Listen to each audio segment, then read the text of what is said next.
মুমিনদেরকে বলা হয়েছে তোমরা কখনো হতাশ হবে না, কারণ তাকদীর লেখা হয়ে গেছে, হতাশার কোনো কারণ নাই।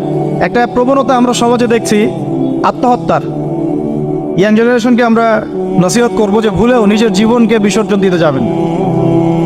আল্লাহ রাব্বুল আলামিন আপনাদেরকে সৃষ্টি করেছেন তার ইবাদত করার জন্য এবং তার জমিনে তার দিনটাকে প্রতিষ্ঠা করার জন্য। খেলায় খেলায় আপনার জীবনটা নষ্ট করবেন না, ঠিক আছে ভাই? আল্লাহ বোঝার তৌফিক দান করেন।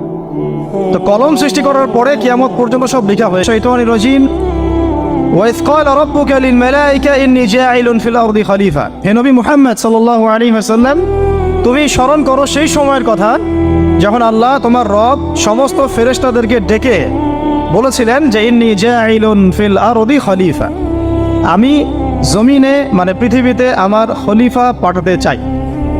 কি পাঠাতে চাই? আরো জোরে বলেন।